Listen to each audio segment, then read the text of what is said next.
Hey everyone, welcome to the programme. I'm Rebecca McLaughlin-Eastham, and this week we're coming to you from beautiful Byblos in Lebanon, where we're exploring how sites of historical and cultural importance are being protected in times of war and social upheaval. We speak to experts working on projects in Syria and Iraq, where the local residents are helping with the conservation efforts. You can actually involve the community in decision-making, in taking their opinions about how to handle one thing or another, technical or otherwise. We also head around 200 kilometres west of the UAE capital, Abu Dhabi, to visit a 7th century monastery. But first, without careful consideration, history and heritage in countries affected by conflict can easily be destroyed. But there are some organisations striving to change that. An inevitable consequence of war and social unrest in the Middle East and North Africa has been the destruction of some of the region's most ancient, treasured and culturally important monuments. A pioneer in the field of preserving and restoring them is Dr. Shadia Toukan, a conservationist and architect who is a director of the Arab Regional Centre for World Heritage. The organisation serves 19 Arab countries, striving to fortify and rebuild religious and secular sites of importance. To protect future generations of Arab heritage, Toukan's Institute educates communities and governments about emergency preparedness to mitigate the disaster risk to their prized buildings, mosques and churches.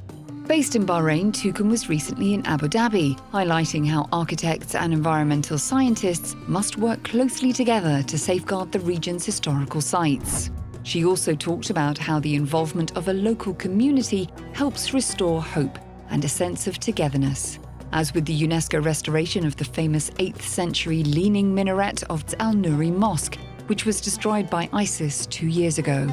The rebuilding project, towards which the UAE government has contributed $50 million, began last year. In between meetings and roundtable discussions, Dr. Shadia took time to speak to Inspire. Shadia, talk to me about the number of historical monuments, historical sites, even nature reserves that are on the watch list, the endangered list here in the Arab world.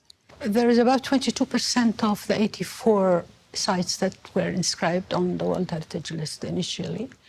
And a number of them have been put on the World Heritage List in danger, including 4 sites in Palestine. That includes Jerusalem too, Hebron and Bethlehem, and also Batir landscape.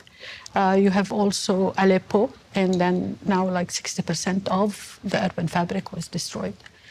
And a number of people lost their homes, as they did in Mosul. You have also cities like Sana'a, like Shibam. To what degree are you able to work with local materials, but also a local workforce, from engineers to the labourers on the sites that you're working on? And how does this give back to the local economy? That's one of the main objectives, actually, to use the local skills, the local labour, skilled and unskilled, craftsmen. If you restore a symbolic monument like minarets of Al-Nuri Mosque or a church or a kind of a public square or something, they feel connection and a feel of belonging. But the societies in which you work often have pretty complex communities, often many religions.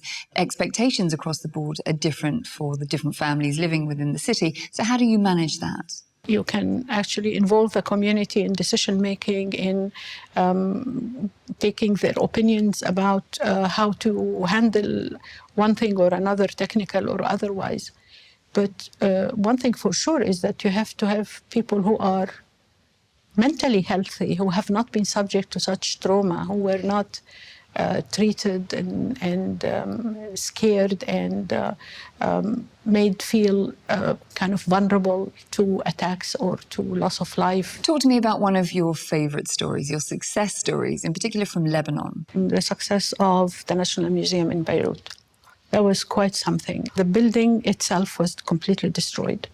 And the word of reconciliation was a taboo. The director, who's sadly passed away now, decided to create a wall which doesn't exist, put everything in a store and build a wall in front instead of the door.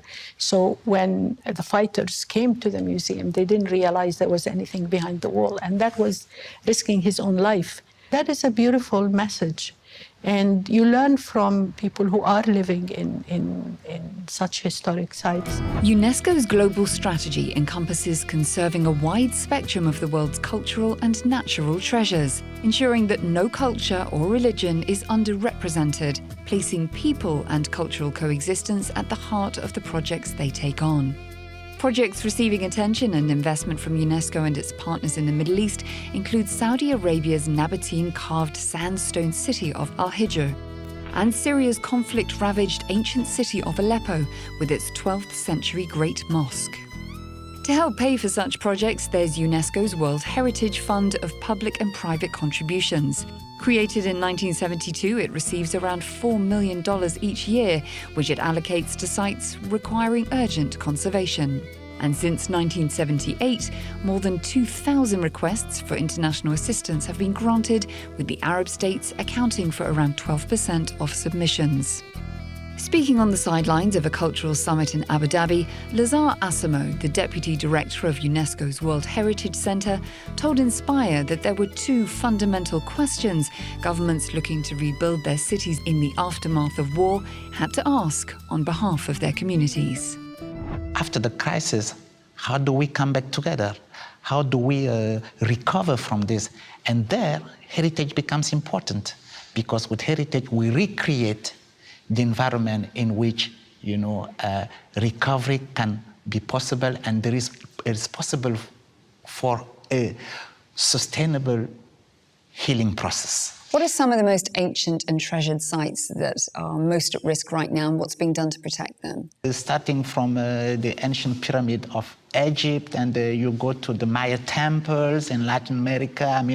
I can give you also so many examples, even in the Middle East. What I encourage many people to do, it's really to look around them and understand what is heritage, and why is it so important, even in simple archaeological sites? Looking at heritage in emergency situations, what role can technology play? Is this an important support? Oh, definitely, yes.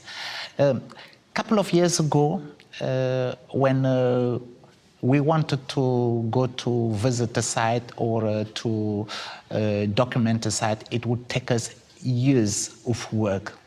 Today, the same work can be done using drones, can be done using even a simple smartphone can be done. I think artificial intelligence has provided us, such a great opportunity to even do more. Keeping pace with the latest technology and raising funds are just two of UNESCO's challenges. But possibly the biggest difficulty the organization faces is finishing old and existing projects before new ones appear on the horizon. Located just a short plane ride from the capital, Abu Dhabi is the first Christian settlement that was ever discovered in the United Arab Emirates. Salim Said has more on the 1,400-year-old monastery, which was occupied for around 150 years. A remote island in the Arabian Gulf is probably one of the few places you'd expect to find the remnants of an ancient Christian settlement. The original Christian site in the UAE was discovered on the island of Surbaniyas, located southwest of the country's capital. The site reveals the complex history of those who lived there, and it's a discovery which adds to the cultural and tourism offering of the Emirates. I think it's a misconception that there's no archaeology here. Because there are other sites here that remain unexcavated, and yes, the archaeology here, it's not as obvious, but it's still just as important in this area. And the archaeology here goes back at least 8,000 years. First discovered in 1992, the rocky infrastructure was thought to have no religious association.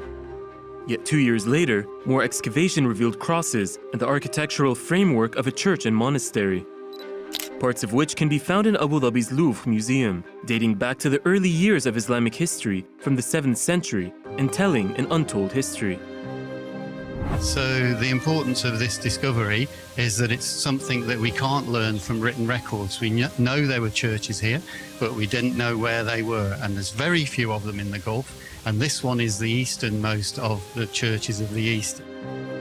The House of Prayer had an assembly of rooms including dormitories, a kitchen, cells and burial sites, and a 2014 excavation revealed further structures were still concealed beneath the earth.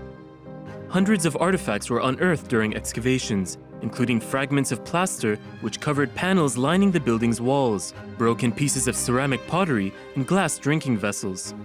Architects also found items which implied the monks made good use of the sea for food and also trade with their Muslim neighbors in the Arabian Gulf. People in the 7th and 8th century, for at least 100 years, there was a Christian community here, and Christians and Muslims were living very peacefully side by side.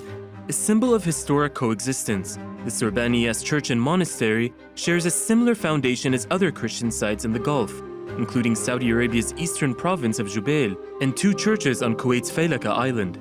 The ancient site is now open to tourists, as it once was to a worshipping congregation of Christians. Well, that's all that we have time for in this episode of the show. Be sure to catch all of our programmes online at euronews.com. Before I bid you farewell from the bustling back streets of Byblos, here are some social media posts that caught our attention this week.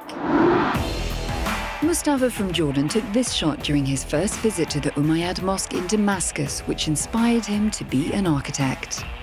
And Lee from the US enjoyed visiting Timgad in Algeria with her friend Monica, saying they were the most incredible ancient ruins she's ever seen.